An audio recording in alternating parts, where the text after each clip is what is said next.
Assalamualaikum warahmatullahi wabarakatuh. Selamat datang di pembelajaran Sejarah Kebudayaan Islam bersama Timeline Guru.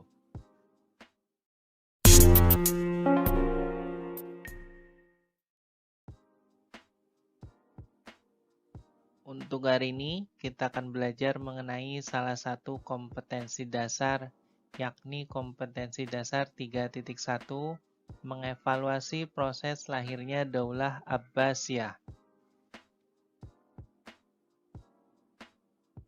Anak-anakku sekalian, Daulah Abbasiyah berdiri sejak 750 Masehi hingga 1258 Masehi. Daulah Abbasiyah memegang peranan penting sebagai salah satu daulah terbesar Islam setelah Daulah Umayyah. Pada gambar di atas bisa dicermati wilayah Daulah Abbasiyah pada masa kejayaannya, yang meliputi seluruh wilayah Jazirah Arab, Irak, Persia, Syam, Mesir, dan sebagian wilayah benua Afrika Utara. Lantas, bagaimana sejarah lahirnya Daulah Abbasiyah tersebut?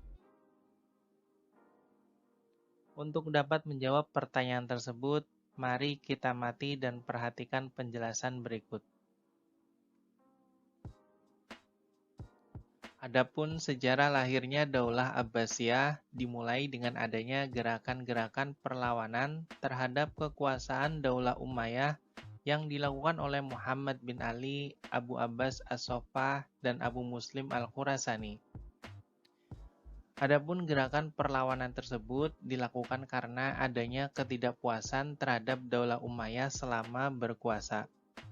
Seperti diketahui, pada masa Daulah Umayyah, proses Arabisasi sangat kental dalam tampuk kepemimpinan, kurang melibatkan kaum mawali atau non-Arab, dan memberikan denda kepada bangsa-bangsa yang dikuasai, serta harus adanya jizyah bagi para mualaf, serta tidak melibatkan kaum Syiah Khawarij dalam pemerintahannya.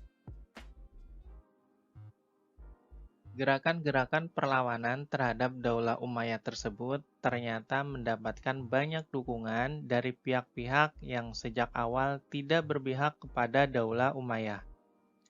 Adapun kepemimpinan Daulah Umayyah berakhir pada tahun 132 Hijriah dengan wafatnya pemimpin terakhir yaitu Khalifah Marwan bin Muhammad di Mesir pada 132 Hijriah. Dan dengan demikian, secara de facto berdirilah kekuasaan Daulah Abbas atau Kekhalifahan Abbasiyah. Dinamakan Daulah Abbasiyah karena para pendiri dan penguasa daulah ini adalah keturunan Abbas, paman Nabi Muhammad SAW. Pemerintahan Daulah Abbasiyah terbagi menjadi 5 periode. Adapun pada periode pertama, yaitu tahun 132 Hijriah sampai 232 Hijriah. Pada periode ini disebut juga pengaruh Persia pertama. Hal tersebut disebabkan pemerintah Daulah Abbasiyah dipengaruhi dengan sangat kuat oleh keluarga dari bangsa Persia. Adapun Khalifah Daulah Abbasiyah pada periode pertama ini diantaranya yang pertama Abu Abbas tahun 132 Hijriah sampai 136 Hijriah. Kedua, Abu Ja'far Al-Mansur tahun 136 Hijriah sampai 158 Hijriah. Ketiga, Muhammad Al-Mahdi tahun 158 Hijriah sampai 169 Hijriah. 4. Musa Al-Hadi tahun 169 Hijriah sampai 170 Hijriah. Kelima, Harun Ar-Rasyid tahun 170 Hijriah sampai 193 Hijriah. Adapun pada periode kedua, yaitu tahun 232 Hijriah sampai 334 Hijriah.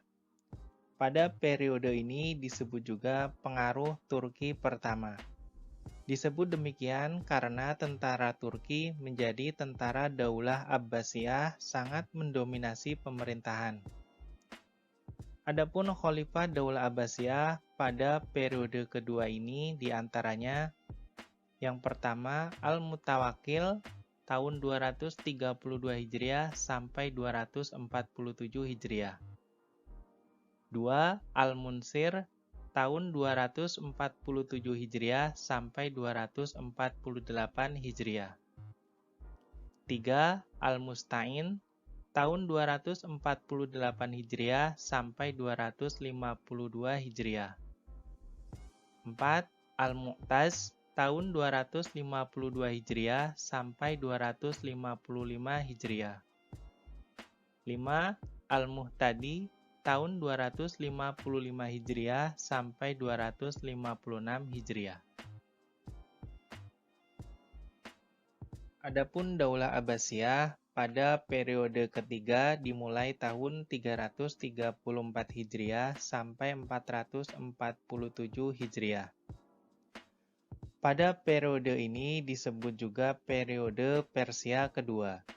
Disebut demikian karena pada periode ini golongan dari bangsa Persia berperan penting dalam pemerintahan Daulah Abbasiyah. Khalifah Daulah Abbasiyah pada periode ketiga ini diantaranya yang pertama Al-Muqtafi 333 Hijriah sampai 334 Hijriah.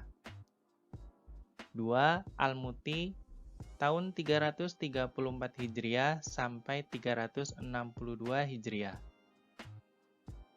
3. At-Ta'i tahun 362 Hijriah sampai 381 Hijriah. 4. Al-Qadir tahun 381 Hijriah sampai 422 Hijriah. Daulah Abbasiyah pada periode keempat berlangsung dari tahun 447 Hijriah sampai 590 Hijriah. Periode ini disebut juga pengaruh Turki kedua.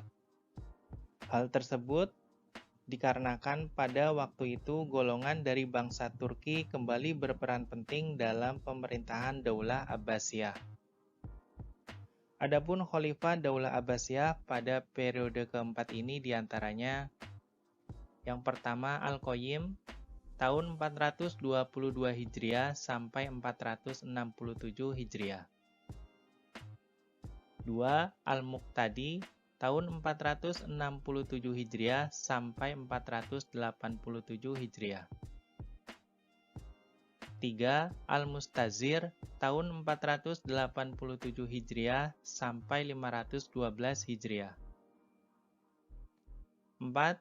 Al-Mustarsid tahun 512 Hijriah sampai 529 Hijriah. 5. Al-Rasyid tahun 529 Hijriah sampai 530 Hijriah. Daulah Abbasiyah pada periode kelima ini dimulai tahun 590 Hijriah sampai 656 Hijriah dan tidak lagi dipengaruhi oleh pihak manapun. Namun, kekuatan politik dan militer Daulah Abbasiyah sudah lemah sehingga kekuasaan mereka hanya meliputi wilayah Irak dan sekitarnya saja. Khalifah Daulah Abbasiyah pada periode kelima ini diantaranya yang pertama Az-Zahir tahun 622 Hijriah sampai 623 Hijriah. 2. Al-Mustansir tahun 623 Hijriah sampai 640 Hijriah. Ketiga, Al-Mustaqsim tahun 640 Hijriah sampai 656 Hijriah. Anak-anakku sekalian, hampir 6 abad para khalifah yang memegang kepemimpinan Daulah Abbasiyah ada 37 khalifah. Namun, yang paling berprestasi adalah Khalifah Harun ar-Rasyid tahun 170 Hijriah sampai 193 Hijriah. Pada masa kekhalifahan Harun ar-Rasyid dikenal sebagai masa keemasan Islam atau the Golden Age of Islam, di mana saat itu Baghdad menjadi salah satu pusat ilmu pengetahuan dunia. Perhatian Khalifah Harun ar-Rasyid yang begitu besar terhadap kesejahteraan rakyat serta kesuksesannya mendorong perkembangan ilmu pengetahuan, teknologi, ekonomi, perdagangan, politik, wilayah kekuasaan, dan peradaban Islam. Harun ar-Rasyid memimpin selama 23 tahun. Dalam kepemimpinannya, Harun ar-Rasyid mampu membawa Daulah Abbasiyah yang dipimpinnya ke puncak kejayaan. Ada banyak hal yang patut ditiru para pemimpin Islam di abad ke-21 ini dari sosok Khalifah Harun ar-Rasyid. Adapun beberapa prestasi Khalifah Harun ar-Rasyid diantaranya, yang pertama, mewujudkan keamanan, kedamaian, serta kesejahteraan rakyat. Kedua, membangun banyak tempat-tempat peribadatan. Ketiga, membangun sarana pendidikan, kesehatan, dan perdagangan. Keempat, mendirikan Baitul Hikmah, yaitu sebagai lembaga penerjemah yang berfungsi sebagai perguruan tinggi, perpustakaan, dan penelitian. Kelima, membangun Majelis Al-Muzakarah, yakni lembaga pengkajian masalah-masalah keagamaan yang diselenggarakan di rumah-rumah, masjid-masjid, dan istana. Nah, anak-anakku sekalian, mudah-mudahan apa yang sudah disampaikan dapat menambah hasanah keilmuan kalian terkait materi sejarah lahirnya Daulah Abbasiyah. Sekian, syukron kasiron. Semoga bermanfaat. Wassalamualaikum warahmatullahi wabarakatuh.